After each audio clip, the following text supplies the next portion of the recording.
All right, everybody, welcome to Club Fantasci. I'm your host, David Lowry. Today we are here with Matthew O'Malley from Black Oak Games, and we're talking about his latest Kickstarter, Knot Dice. Matthew, thank you for joining us, and welcome. All right, thank you very much for having me on. All right, so we're two-thirds of the way through a Kickstarter that you've already launched, and it's already successfully funded, so congratulations on that. But for those who haven't seen this particular Kickstarter, why don't you give us the 2-minute overview of what Knot Dice is? Absolutely. So Knot Dice are some custom dice. They're 6-sided dice, but they don't have the numbers 1 through 6 on them. Instead, on each face of the die, it has a portion of a Celtic knot design. So the dice don't have a lot of meaning just individually, but when you connect the dice side to side, then you get something like a tile laying pattern on the tops of the dice, or sometimes in some of the games on the sides of the dice. This tile laying pattern ends up forming a Celtic knot design. And for those of you who don't know, the Celtic knot designs are traditional designs from Ireland and Britain and Scotland and Wales, and they are overlapping, intertwining patterns. And if you look at the Kickstarter page, you'll see some examples of it there. But so the dice end up connecting side to side rather than just rolling and being displayed on the table. And there are a whole bunch of different games that you can then play with those new abilities that the dice have. It's just like tile laying games. And so I've come up with 6 different games and 6 different puzzles that are all included in the Kickstarter.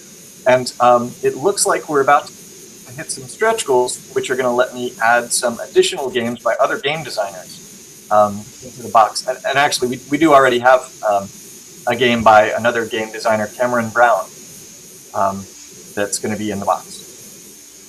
Now, looking at it, it shows that you have 6 different games in there that you can play with this. And then it also shows that you've got 6 different types of competition puzzles. Mm-hmm. Like, can you explain the difference between those? Sure.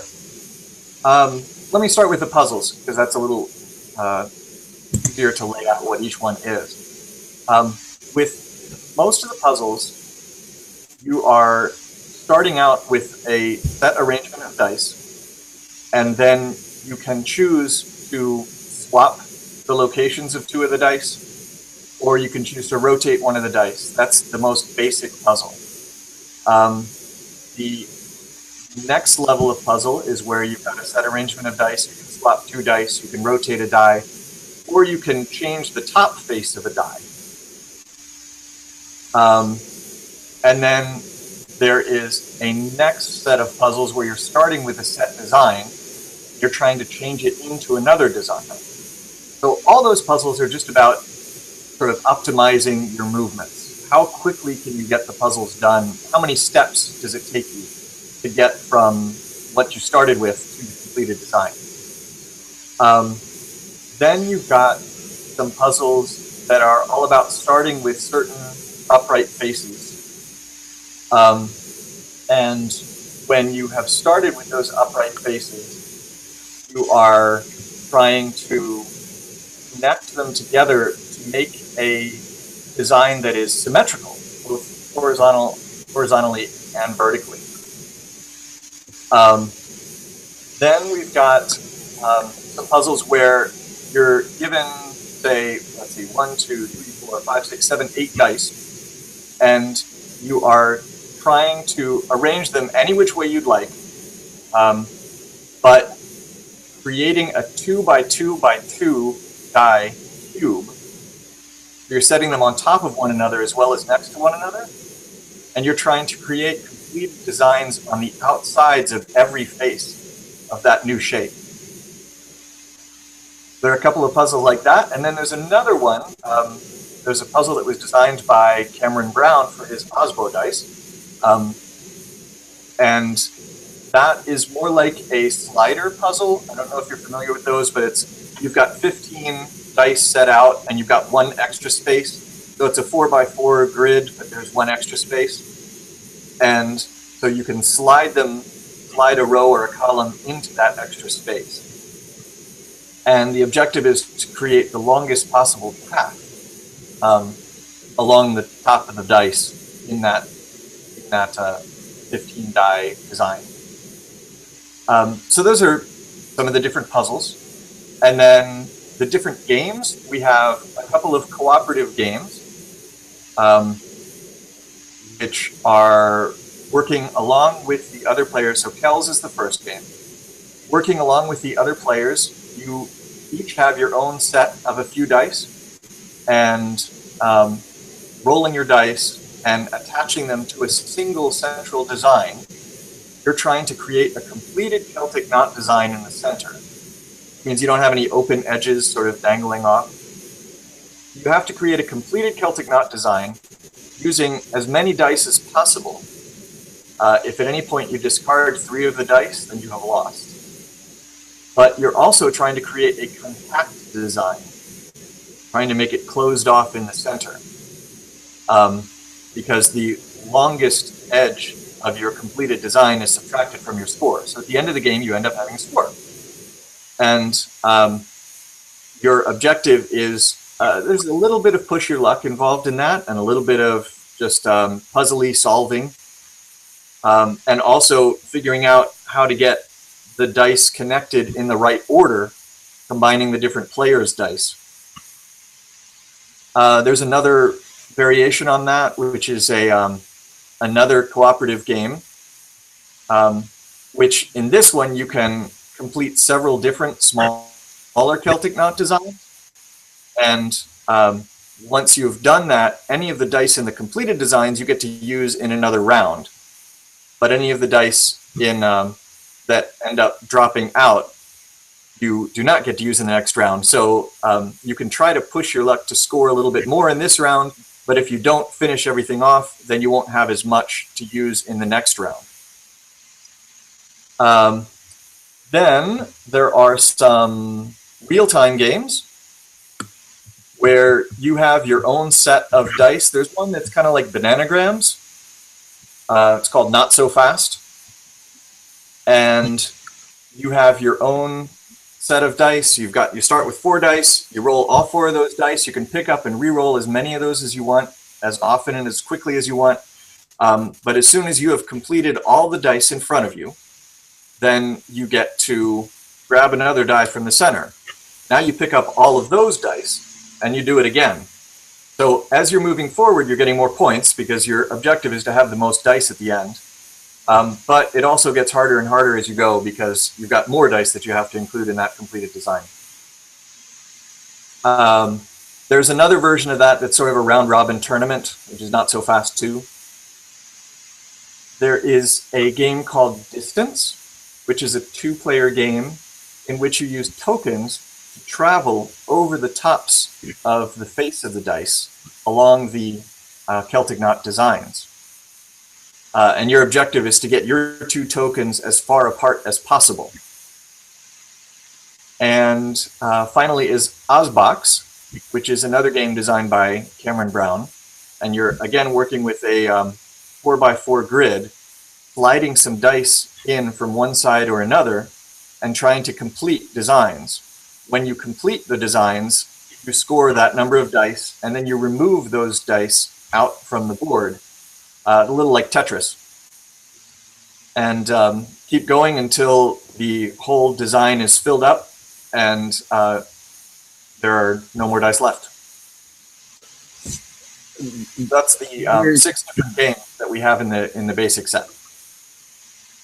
As I hear you talking about it, it really does pique my interest even more, because when I play video games, I tend to like the video games that have all the puzzles you got to solve and you know, do in those games. And this kind of sounds or reminds me of that. So think of that for me. What type of gamers do you think enjoy a game like Knot Dice? I certainly think that it'll have some appeal to gamers who just love to roll dice, of course. But I also think players who like a lot of the tile laying games and pattern solving games. So obviously you have things like Soro and Carcassonne. It's a bit simpler. Most of the games are a bit simpler than Carcassonne, but there's that sense of making connections between different things on the table.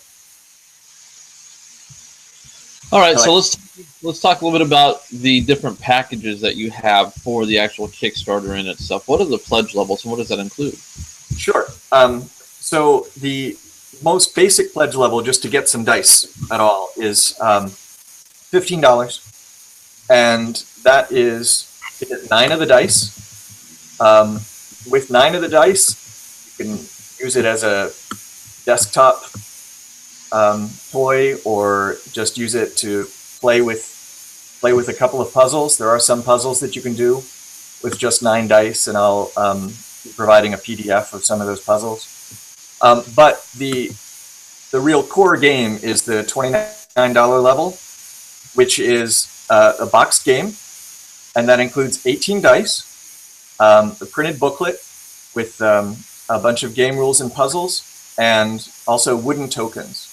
And that's also going to include any stretch goals that we meet. So we've already met one stretch goal, which is to get some additional puzzles in the book, and we're very close to another one, which is an additional game, and another one, which is additional tokens. The tokens are used for scorekeeping, and actually in some of the games, they're used as player pieces as well. So that's the box level. And then at $55, we have a deluxe level, which is twice as many dice, 36 dice, as well as everything that comes in the box, all the stretch goals, and an embroidered bag that you can use to carry the dice around. Right. Twice as many dice.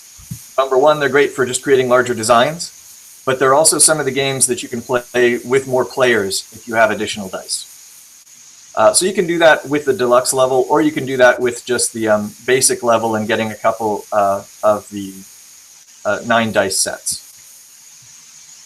And then finally we have the Wormwood level, which is at $350, and that is everything that comes in the deluxe set, as well as a handcrafted artisan wooden box that is just fantastic. It's got a scoreboard etched into the inside of the lid. It's got the logo up on the outside of the lid. Inside the base of the box is a grid with the dice, so that you can play some of the games inside the box. It also has a storage space for the tokens. It's got magnets to hold the lid on the top, just like the other Wormwood dice vaults. And then you can actually invert the entire box, turn it upside down, and there is an indentation in the bottom of the box to display 36 dice. You can use it as a display stand as well. Wow. Now, looking at that, I mean, it is absolutely gorgeous, without a doubt. So for those of you who are really into having very nice collectible games, definitely take a look at that on their Kickstarter page. At 10 days left on this Kickstarter, how close are you to the next goal? Oh, really close. We actually have 2 goals. We have a social goal right now. So we've got 800 Facebook shares out of 1,000. And as soon as we hit that social goal, we're adding another game, which is a storytelling game by Jay Treat and Doug Lewandowski, which they came up with that I love. It's just when you roll your dice and add them to a design in the center, depending on what face is on top, it determines what's going to happen in the story next. So if you get a curved corner, then there's some sort of twist that happens in the story. Or if you get a centerpiece with a whole bunch of edges coming off, then it means that there's a decision point. Or if you get an end cap, it means that you've got to sort of close off one part of the story and then move into something else. And then at $29,000, which we're only less than $800 from right now, we're going to get, instead of just 4 tokens in the box, we'll have 8 tokens in the box. As soon as we hit one of those, I'll be posting up some more stretch goals. Awesome. All right, so there's 808 of those social shares out there because I just did it while you were talking. So everybody, when you see this, go make sure you do that. Get on the Facebook and share it. Now, I think that's only calculating Facebook shares, correct? That one is, yeah. Yeah, okay. All right. Let's see, what else here?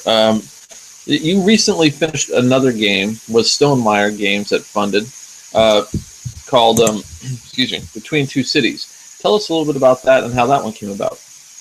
Yeah. So I'm really happy about that game. Ben Rossett and I designed this game last year, and it's a nice, quick drafting game in which you are choosing tiles that get played into cities. So you're all city builders, but the way that this game works is you are working to build a city with the player to your right, and also a separate city with the player to your left. So every player at the table is working to build two separate cities. Okay. And each turn, you choose from some tiles in your hand. You place those down on the table. You set the rest of the tiles over to the side because they're going to be passed to the next player in the draft. And then you reveal the two tiles that you have at the table and discuss with your partners which side you're going to actually play that tile, those two tiles in, and where in the cities you're going to be playing those tiles. So there's a lot of conversation going on at the table. And I wouldn't say it's entirely cooperative because there's only one winner at the end of the game. The way that works is you have to work to build both of your cities as best as you possibly can, because the city that scores for you is your lower scoring city. And at the end of the game, there's only one winner. If there does wind up being a tie just for the lowest scoring city, then the city that scores for you is your higher scoring city. So there will just be one winner at the end of the game. Okay. But it just plays really fast, and there's still a lot of good decisions in there and a lot of good cooperation partnership that has to go on with the other players at the table.